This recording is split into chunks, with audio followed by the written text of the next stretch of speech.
It's the most famous place on Earth that doesn't officially exist. But is Area 51 hiding crashed alien spaceships? Or a secret that's far more human and far more advanced? Welcome to The Purple Files. If you enjoy our videos, please consider subscribing to the channel. Let's get right into it. To truly understand the legend of Area 51, you must first understand the pervasive, bone-chilling fear that created it. The year is 1955. The world is cleaved in two by the Iron Curtain, a stark line between East and West. The Cold War is a silent, global conflict, a terrifying standoff between two superpowers armed with world-ending weapons.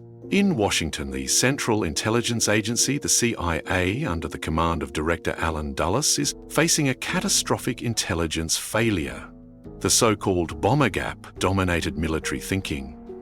This was the terrifying theory that the Soviets were producing strategic bombers, like the new Myasishchev M4 Bison jet, at a rate that far outpaced the United States. Glimpses of these powerful aircraft at May Day parades in Moscow fueled a panic that was based on speculation, rumor, and a profound lack of hard data. The vast, sprawling territory of the Soviet Union was an information black hole. Previous intelligence methods were proving utterly inadequate. A program called Project Genetrix, which launched hundreds of high-altitude spy balloons, had been a dismal failure.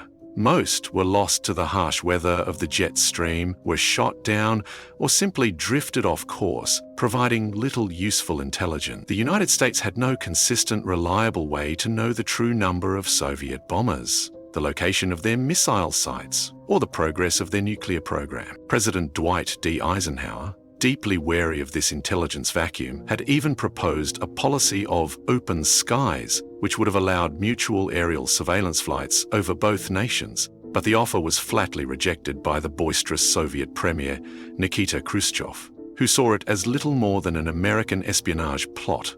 With the diplomatic door slammed shut, the need for a covert solution became paramount. They were flying blind, and the fear of a surprise nuclear attack, a Pearl Harbor from the sky, hung over the nation like a shroud. They needed eyes in the sky, and they needed them immediately. The solution came from one of the most brilliant and reclusive minds in the history of aviation, Clarence Kelly Johnson, the legendary chief engineer of Lockheed's Advanced Development Projects Division. This was a secretive group, operating with near-local autonomy, better known as the Skunk Works. The Skunk Works operated on a simple, radical philosophy encapsulated in Kelly's 14 rules and practices. These rules prioritized speed, simplicity, and empowering a small, trusted team, a stark contrast to the slow-moving bureaucracy of standard military procurement.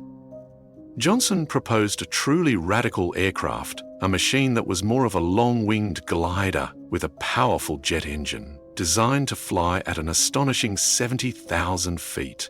At this extreme altitude, it would be untouchable, soaring far above the reach of any Soviet fighter jet or anti-aircraft missile of the era. The design challenges were immense. To save weight, the aircraft had a fragile, bicycle-style landing gear and required pogos, or outrigger wheels, under each wing that would fall away during takeoff. The pilot would have to endure missions lasting over 8 hours in a cramped cockpit, wearing a primitive partial pressure suit that offered the only protection against the lethal near-vacuum conditions outside. Decompression sickness, the bends, was a constant and deadly risk. This top-secret program was given the code name Aquatone. The aircraft itself would become infamous, the U-2. But building such a revolutionary plane was only half the battle. Where on the face of the Earth could they possibly test it in absolute, impenetrable secrecy? They needed a location that was remote, inaccessible, and completely hidden from Soviet spy satellites and the eyes of curious American citizens alike. The search was led by a key CIA officer, Richard Bissell, in partnership with Kelly Johnson himself. They flew over the desolate, sun-baked landscapes of the American Southwest in a small Lockheed plane. Their criteria were strict. The site had to have perfect flying weather year-round, be far from any established commercial or military airways, and offer total isolation from prying eyes. They considered and rejected several other potential sites, and then they saw it. In the middle of the vast Nevada test and training range, there was a dry, alkaline lake bed, a perfectly flat, natural runway, known to pilots as Groom Lake. It was the perfect location, surrounded on all sides by mountains, the Emigrant Valley to the west and the jumbled hills to the east. It was a natural fortress, shielded from any ground-level observation. The lakebed itself was a massive, ready-made runway 6 miles long, saving them months of critical construction time. On the maps used by the Atomic Energy Commission, or AES, which controlled the larger Nevada test site, the area was marked by a simple grid coordinate, Area 51. Securing the site required the highest levels of government authority. The AAC was initially resistant to ceding control of any part of its nuclear testing grounds. The CIA had to go directly to the top, and President Eisenhower personally signed an executive order to secretly annex the 6 by 10 mile parcel of land around Groom Lake, placing it under the absolute control of the CIA. To entice skeptical workers to move to such a desolate and forbidding location, Kelly Johnson gave it an ironic and misleadingly pleasant name, Paradise Ranch. Over time, this was simply shortened to the Ranch. Construction began at a frantic pace. Workers were flown in on weekends from Lockheed's facilities in Burbank, California, on secret flights. They were sworn to a level of secrecy that was absolute, unable to tell even their families where they were going or what they were building. They were simply going to the desert. They were subjected to lie detector tests to ensure their silence.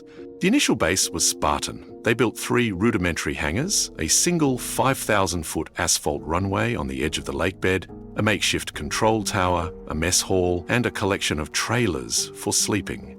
Life was harsh, defined by extreme heat in the summer, biting cold in the winter, and total, profound isolation. It was a secret city materializing in the middle of nowhere. It was a place that did not exist on any public map, a black site where the nation's most audacious secrets could take flight, far from the prying eyes of the world. This was the birth of Area 51, a place born not of alien visitors, but of the very real terrestrial fear of nuclear annihilation. The U-2 spy plane was a spectacular success, providing priceless intelligence for years and proving the bomber gap was a dangerous fiction. But its seeming invincibility was not eternal. The end came abruptly on May 1st, 1960. While flying a high-altitude reconnaissance mission deep inside Soviet airspace, a U-2 piloted by Francis Gary Powers was struck by shrapnel from a newly developed SA-2 guideline surface-to-air missile. Powers parachuted safely to the ground, where he was captured. The incident ignited a major international crisis. The Eisenhower administration, believing the pilot was dead and the plane destroyed, was caught in a direct lie after initially claiming it was a stray NSCA weather plane that had accidentally drifted off course. The political fallout was immense, shattering the illusion of American invincibility on the world stage. But for the intelligence community, the technological shock was just as severe. Soviets could now reach altitudes previously thought to be a safe haven. The key takeaway was brutally clear. Flying high was no longer enough. The next generation of spy plane needed to combine extreme altitude with unprecedented, world-shattering speed. The CIA went back to Kelly Johnson and the Skunk Works with a new request that bordered on science fiction. They needed an aircraft that was virtually undetectable by radar, a concept they called low observable. It had to fly above 90,000 feet, and it had to travel faster than Mach 3, more than 2,000 miles per hour.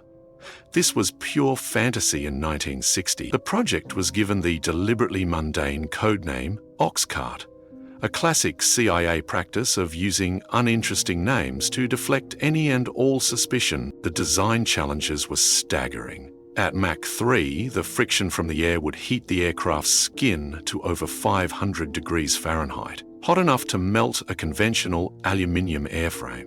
This necessitated a radical new material. The only viable option was titanium, but in the early 1960s, It was a metallurgist's nightmare. It was brittle, incredibly difficult to machine, and required entirely new tools, drill bits, and welding techniques to be invented on the spot by the Skunk Works team. This led to one of the greatest ironies of the Cold War, the titanium caper. The world's primary supplier of the raw titanium ore needed for the project was the Soviet Union. To acquire it, the CIA established a complex global network of dummy corporations and third-party agents.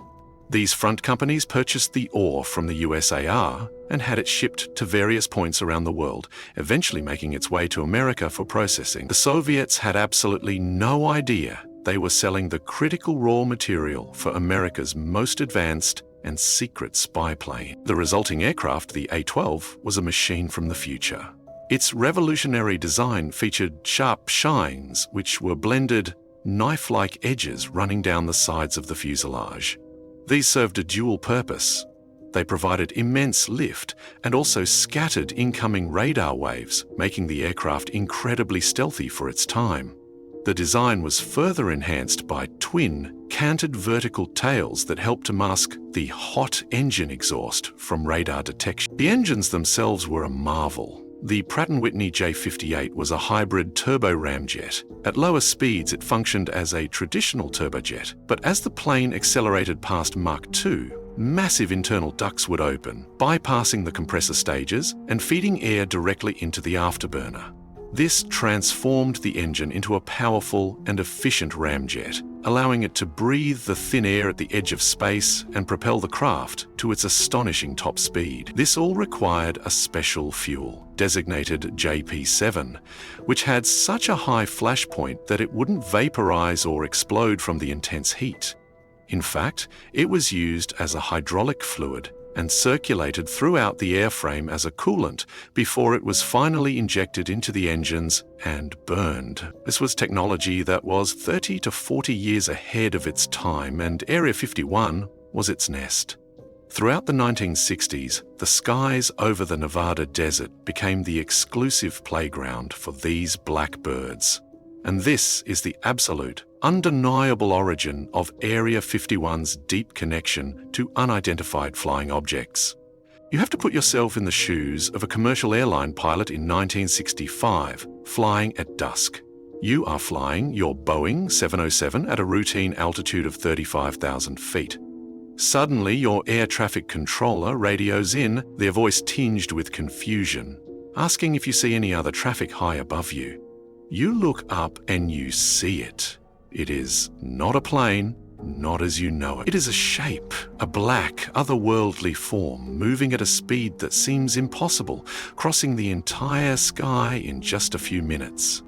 The titanium fuselage, heated to hundreds of degrees, glows a dull red against the darkening high-altitude sky.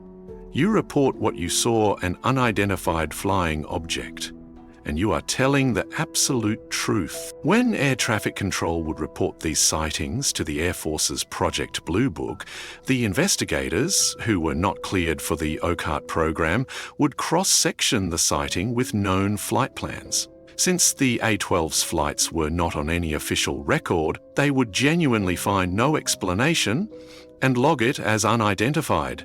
The system was designed to create legitimate UFO reports as the perfect form of cover. The CIA's A-12 program eventually evolved into the US Air Force's slightly larger, two-seat SR-71 Blackbird, which became a public and legendary symbol of American air power.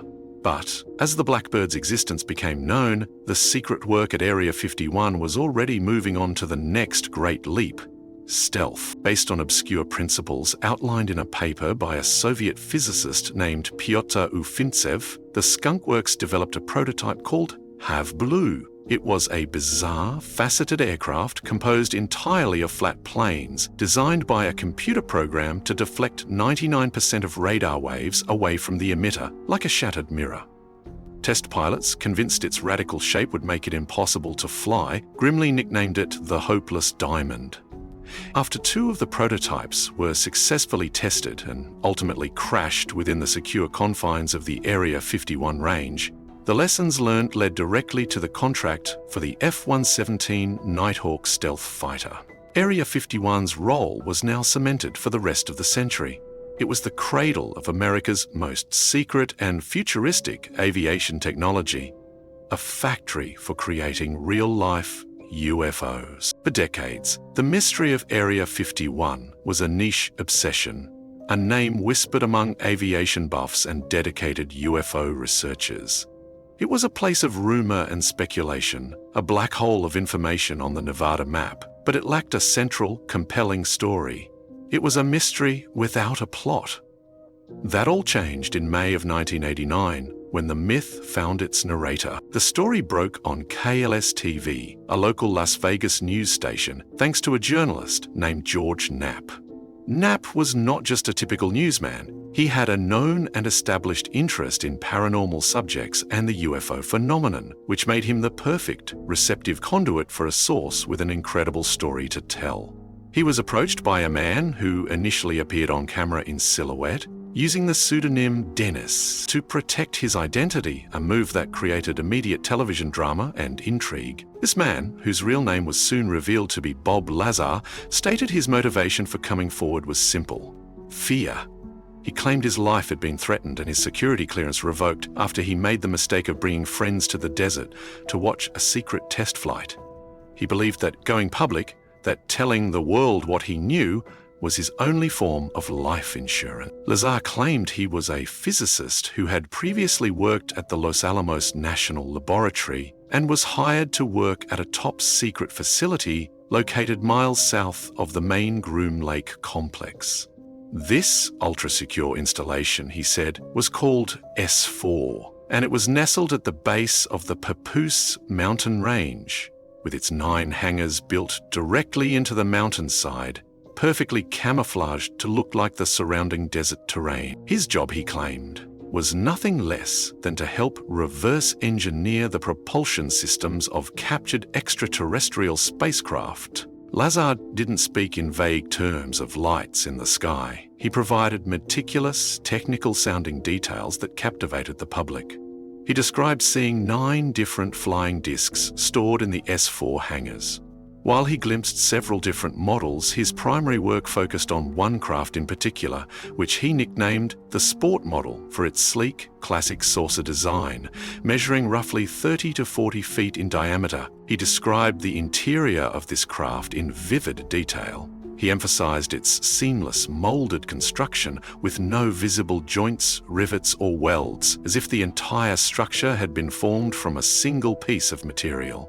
He described the interior as being strangely small, with 3 child-sized seats. There were no distinct floors or walls, but rather a single, continuous archway made of a strange, dark, waxy material. This level of specific, physical detail is what made his fantastic story seem so plausible to so many. The core of his claims, however, centered on the saucer's power source and propulsion system. He alleged that the craft was powered by a small reactor, a sphere the size of a basketball located on the floor of the craft. The fuel for this reactor, he said, was a stable isotope of an undiscovered super-heavy element with an atomic number of 115.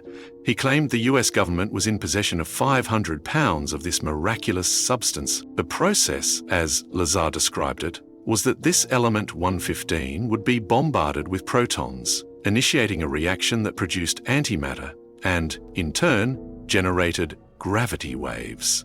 These waves were then channeled through 3 cylindrical gravity amplifiers on the craft's belly.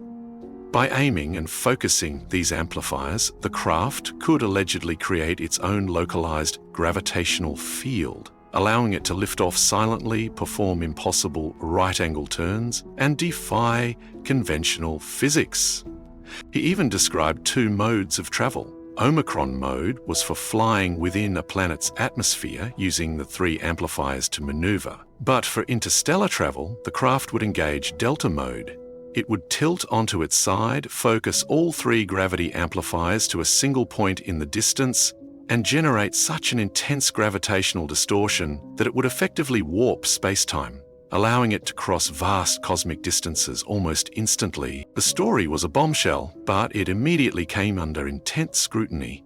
Investigators, most notably the nuclear physicist and ufologist Stanton Friedman, began digging into Lazar's background. The core of Friedman's investigation revealed a critical problem. There were no records of Bob Lazar ever receiving degrees from the two prestigious institutions he claimed as his alma maters, the Massachusetts Institute of Technology, MIS, and the California Institute of Technology, Caltech. Lazar has always maintained that his records were deliberately and systematically erased by the government as part of a campaign to discredit him. As proof of his employment, his supporters point to his name appearing in a 1982 Los Alamos National Laboratory internal phone directory and a W-2 wage form showing employment with the Department of Naval Intelligence. Skeptics counter that while this may prove he worked at these facilities, it doesn't prove he was a senior physicist. He could have been a lower-level technician or an independent contractor. Furthermore, the central pillar of his scientific claim, element 115, has also been challenged. The element, now officially named moscovium, was first synthesized in a laboratory in 2003. However, it is incredibly radioactive and violently unstable, with its most durable isotope having a half-life measured in mere milliseconds. This directly contradicts Lazar's claim of a stable, usable isotope that could be stored and used as a fuel. To this day, the debate rages. To his believers, Bob Lazar is the ultimate whistleblower, a courageous man who revealed the single greatest secret in human history. To skeptics, he is a clever and convincing fabulist who wove an elaborate story by mixing real physics with compelling science fiction. But regardless of the truth, the impact of his story is undeniable. He provided a detailed, technical-sounding narrative that captured the global imagination. He gave names to things, S4 Sport model. He provided a mechanism, element 115, and he gave a motive, reverse engineering. Bob Lazar single-handedly transformed the public perception of Area 51 from a secret base that tested planes into the mythical vault where the United States government keeps its aliens. While Bob Lazar was launching Area 51 into the realm of mythology, a very real and very human tragedy was unfolding that would drag the base, kicking and screaming, into the realm of legal fact.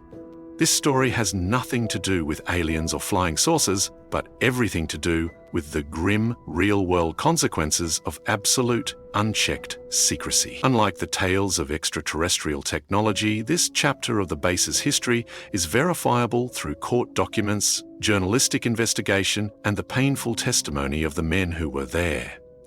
The core of the problem was brutally simple. For decades, in the frantic race to develop cutting-edge technology, the contractors and military personnel at Area 51 had a massive and hazardous waste disposal problem. The facility was operating completely outside of any environmental oversight. They were dealing with materials that were not only top secret but also incredibly dangerous. Exotic jet fuels like JP7, radar-absorbing coatings and paints often laced with carcinogenic materials like ferrite, classified chemical composites, powerful industrial solvents, and countless other toxic substances used to build and maintain the nation's most advanced aircraft. The standard and grossly illegal method of disposal was primitive and dangerous. Workers would use heavy machinery to dig massive, open-air trenches in the desert floor, some of them hundreds of feet long.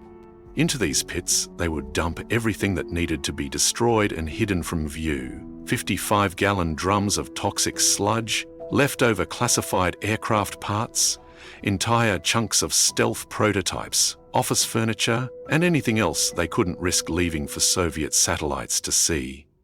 Then they would douse the entire trench with jet fuel and set it on fire. The result was a plume of thick, black, poisonous smoke that would hang over the desert valley. The workers themselves had a grim nickname for it: London Fog.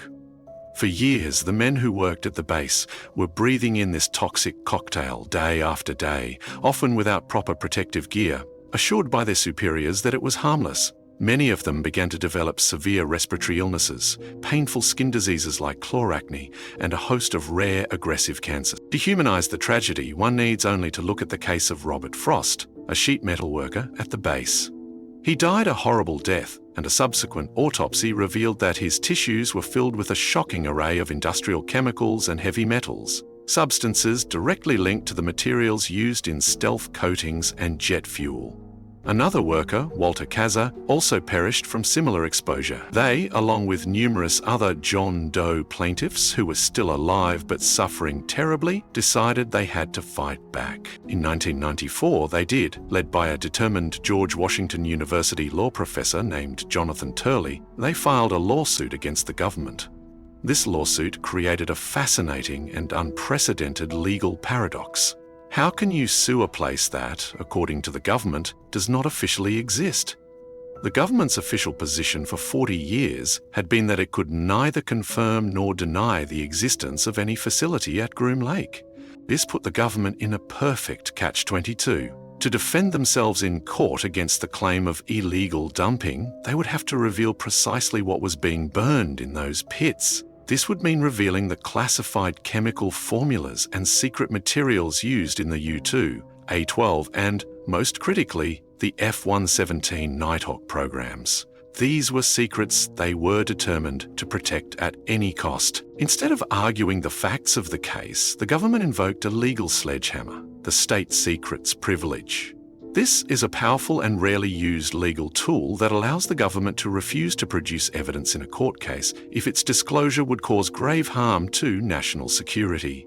They argued that the very existence of a facility at Groom Lake, let alone its name or purpose, was a matter of vital national security that could not be discussed or proven in open court. To legally solidify this extraordinary position, President Bill Clinton took an unprecedented step. In 1995, he signed Presidential Determination No. 95-45. This executive order officially exempted the Air Force's operating location near Groom Lake, Nevada, from all federal environmental disclosure laws.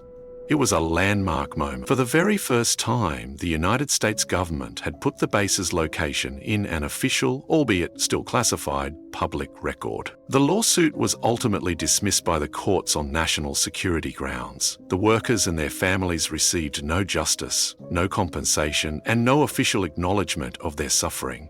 It was a tragic and bitter irony. The men who had dedicated their lives to protecting the nation's most sensitive secrets were left completely unprotected by their own government when those secrets poisoned them. But the legal battle had a profound unintended consequence. By refusing to talk, by invoking such a powerful legal privilege, and by having the President of the United States sign a special exemption, the government had inadvertently confirmed that there was indeed something at Groom Lake that was incredibly important and worth hiding.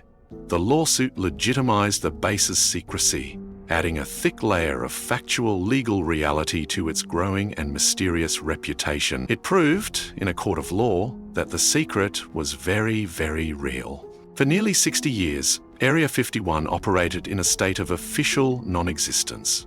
It was the Schrodinger's cat of military installations. Everyone knew it was there, but officially it was not. The government would not confirm its name, its location, or its purpose.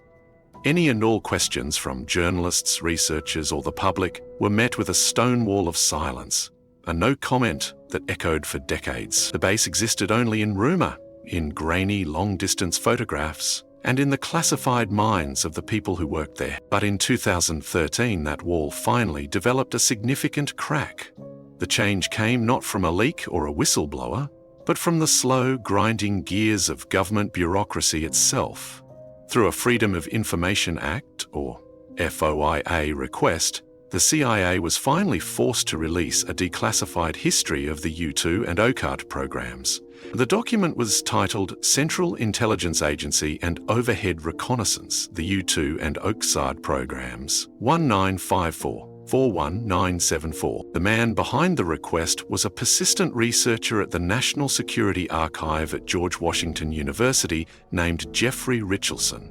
He had actually requested the same document years earlier, in 2002. The version he received back then was heavily redacted, with every single mention of the base's name and location blacked out with a thick marker. Undeterred, Richelson submitted the same FOIA request again in 2005, hoping that over time the classification standards might have changed. For years, there was silence. Then, in 2013, a new version of the document arrived. This time, the censors had missed something, or more likely, had been instructed to let it go. Buried deep within this 400-page document was the admission that researchers and historians had been waiting decades to see. For the very first time ever, in an official, declassified United States government paper, the name Area 51 was used. The document included previously classified maps that clearly marked the location of the base on the edge of Groom Lake, Nevada. It explicitly stated that this location had been selected by the CIA in 1955 for Project Aquatone. The document went on to confirm in dry official language much of what had been pieced together by researchers over the years. It confirmed that Area 51 was indeed the secret testing ground for the U-2 spy plane and its successor, the A-12 OCART. It detailed how the site was chosen for its remoteness and how it was secretly annexed from the Atomic Energy Commission. It even mentioned Kelly Johnson's ironic nickname for the desolate spot, Paradise Ranch. The release of this information made headlines around the globe. It was widely hailed as a historic moment of government transparency, a final admission from the CIA that the legendary base was in fact real. The public now had official, undeniable proof. However, the declassification was just as significant for what it did not say as for what it did. The official history was a carefully bounded and curated piece of information. It conveniently ended in the year 1974 with the conclusion of the A-12 program. It made no mention whatsoever of the critical programs that followed. There was no discussion of the Have Blue stealth prototype, which was tested there in the late 1970s. There was no mention of the F-117 Nighthawk stealth fighter, which flew in secret from the base for nearly a decade. The document, of course, also made absolutely no mention of Bob Lazar, a facility called S4, crashed sources from Roswell, or alien bodies. It was a clean, sanitized history, focused entirely on conventional, albeit highly advanced, spy plane development. This was not an act of pure, benevolent transparency. It was a carefully managed and highly strategic release of information, a classic tactic known in intelligence circles as a limited hangout. The strategy is simple. You admit to a lesser, older secret, one whose technology is now decades old and whose strategic value has diminished, in order to protect the bigger, more current ones. By confirming the base's historical role in the U-2 and A-12 programs, the CIA could create the appearance of openness and satisfy public curiosity.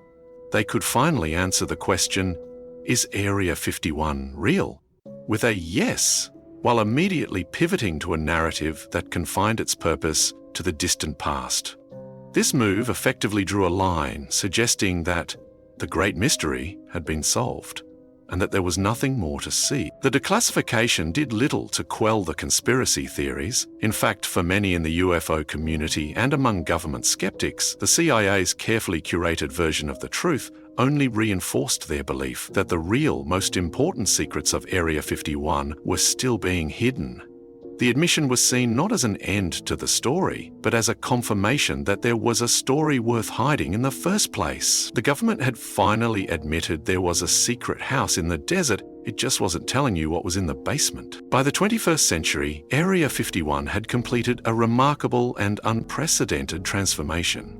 It was no longer just a secret military base or even just a UFO legend. It had become a cornerstone of global pop culture, a brand name for government conspiracy.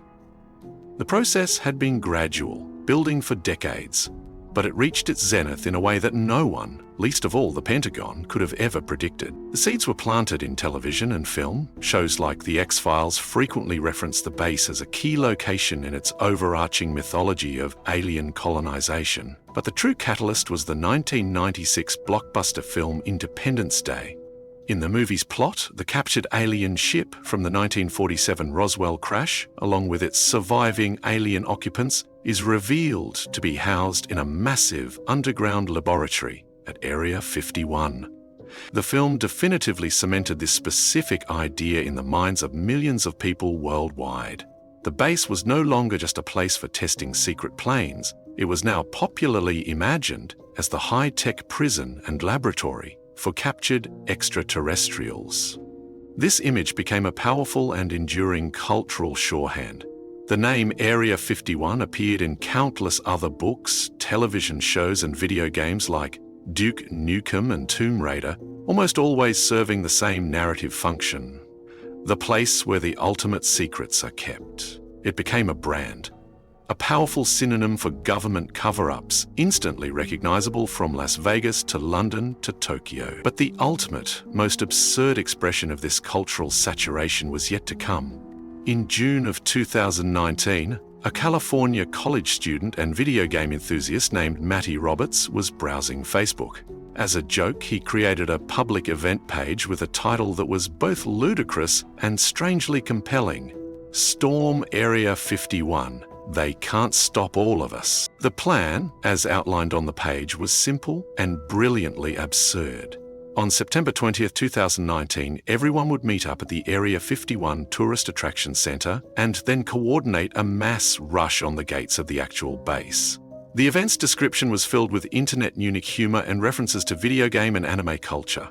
The satirical battle plan included detailed instructions for different groups, including Naruto runners, who, in the style of the popular anime character who runs with his arms stretched out behind him, could supposedly move faster than the guards' bullets. It was pure internet satire, a joke meant to be shared among a few friends for a laugh, but then it went viral. Fueled by the algorithms of social media and the shared cultural understanding of what Area 51 represented, the joke took on a life of its own. Within days, tens of thousands of people had RSVP'd that they were going. Within weeks, that number swelled to over 2 million, with another million plus listed as interested. The joke had spiraled completely out of control. The US Air Force was forced to take the meme seriously. They issued a stern public statement through a spokesperson, warning that Area 51 is an open training range for the US Air Force, and we would discourage anyone from trying to come into the area where we train American armed forces. The statement concluded with the ominous reminder that the Air Force always stands ready to protect America and its assets. The event became a major international news story. The tiny remote towns of Rachel and Hico, Nevada, which have a combined population of barely over 100 people, were suddenly bracing for a potential invasion of hundreds of thousands of tourists, conspiracy theorists, and alien enthusiasts. Local officials in Lincoln County panicked, drafting emergency declarations and fearing a humanitarian crisis in the desolate desert with its severely limited resources. In the end, the storming never happened. The massive online numbers did not translate into a physical army. Instead of a raid, the event splintered into 2 makeshift and hastily organized music festivals, which were given names like Alien Stock, held in Rachel, and the Area 51 Base Camp, held in Hico. On the designated day, only a few thousand people actually showed up in the Nevada desert, far from the apocalyptic numbers that were feared. A small dedicated group of about 150 people did march to the actual gates of Area 51 in the pre-dawn hours of September 20th. But they did not come to storm them. They came to participate in the spectacle. They took selfies with the famously stoic guards, known as camo dudes, held up humorous signs, and celebrated the surreal moment when an internet joke manifested in the real world. Only one person was arrested for public urination, and a few others were briefly detained for crossing the clearly marked boundary. The Storm Area 51 phenomenon was the perfect, bizarre culmination of the base's 70-year journey. It demonstrated that the myth had become so powerful, so completely detached from the physical reality of the installation, that it could generate real-world events, mobilize thousands of people, and capture the world's attention, all based on a shared cultural fantasy born from decades of secrecy and science fiction. To understand Area 51 today, one must look past the myths and memes and turn to the hard evidence visible from satellites orbiting high above the Earth. The base is not a dusty, forgotten relic of the Cold War. It is a thriving, growing, and incredibly sophisticated installation. The original 5,000-foot runway that the first U-2 landed on is now dwarfed by a massive concrete strip. runway 14L/32R, which stretches for over 12,000 feet, long enough to accommodate any aircraft imaginable. The three simple hangars from 1955 have been replaced by a sprawling complex of massive interconnected structures. There are vast hangar bays, extensive support facilities, radar installations, and dozens of buildings that suggest a large, permanent, and active population.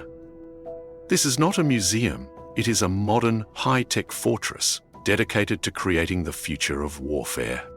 The security surrounding the base has evolved in lockstep with its technology. The perimeter is still patrolled by the famous camo dudes in their white pickup trucks, but the real security is far more advanced. The ground is seeded with a network of magnetic and motion-detecting sensors that can track any vehicle or person who ventures too close to the line. The surrounding mountaintops, like Freedom Ridge and White Sides Peak, are crowned with high-powered optics and communications arrays, allowing guards to watch the border from miles away. The airspace above is a restricted box, constantly patrolled by HH-60 Pave Hawk helicopters, ready to intercept any unauthorized aircraft. So what is really happening there now?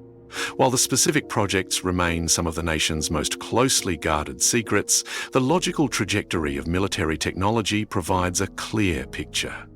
The mission of Area 51 has evolved. It is no longer just about high-altitude reconnaissance. It is the primary incubator for America's entire black world of next-generation aerospace technology. The most logical evolution is in the realm of unmanned aerial vehicles, or UAVs. The era of the pilot in the cockpit is being succeeded by the era of the advanced autonomous drone. It is widely believed that secret stealth drones, like the mysterious bat-winged RQ-170 Sentinel, dubbed the Beast of Kandahar after it was first spotted over Afghanistan, were born and tested in the skies above Groom Lake. The new frontier of military aviation, the modern equivalent of the A-12's challenge in the 1960s, is hypersonic flight, traveling at speeds in excess of Mach 5. It is almost a certainty that Area 51 is the primary testing ground for classified hypersonic prototypes, likely the successors to experimental craft like the X-51 Wave Rider. Furthermore, as the Air Force develops its next-generation stealth bomber, the B-21 Raider, the core technologies that give it an edge are perfected at Area 51. This includes not just the airframe, but the advanced radar-absorbent coatings, the revolutionary electronic warfare systems, and perhaps even the early deployment of directed energy weapons or lasers. The type of secret has changed, but the need for absolute secrecy remains the same. This brings us to the enduring power of the alien myth, which has become, perhaps unintentionally at first, the base's greatest asset. The public's fascination with flying saucers and little green men provides the perfect, all-encompassing cover for these very real, terrestrial military projects. The giggle factor associated with UFOs is a powerful tool for misdirection. A strange, silent, glowing craft seen moving at impossible speeds over the Nevada desert is far more likely to be dismissed by the mainstream public and media as another UFO story than it is to be correctly identified as a test of a multi-billion-dollar hypersonic weapons platform. Even the recent, unprecedented release of Tic Tac UP videos by the Pentagon and the new era of official government acknowledgement of unidentified aerial phenomena can be viewed through this lens. Is this new transparency a genuine effort to come clean? Or is it a more sophisticated version of the limited hangout? A strategic move to draw public attention to a handful of genuinely unexplained phenomena in order to provide better cover for their own black programs that might be mistaken for them? In the end, it becomes clear that there are two Area 51s and they exist simultaneously. The first is the real Area 51. It is a physical place of dirt, steel, and asphalt. It is a cutting-edge research, development, and testing facility that has been a critical, tangible asset for American national security for over 70 years. It is a place where real engineers, technicians, and pilots push the known limits of science and technology. The second is the mythical Area 51. This is a concept, an idea, a modern legend. It is a powerful symbol of our deepest questions about government secrecy, our anxieties about the limits of our own knowledge, our place in the universe, and the tantalizing, persistent possibility that we are not alone. As long as there are secrets that nations feel they must keep to survive, and as long as there is a public hungry for answers, these two Area 51s will continue to coexist. One will remain hidden behind fences, sensors, and armed guards in the remote Nevada desert, while the other will continue to thrive and expand in the vast, open, and limitless territory of the human imagination. And that is it. If you've enjoyed this video, please consider subscribing to the Purple Files, click the like button, and drop a comment down below. More videos to come, and until then, thanks for watching.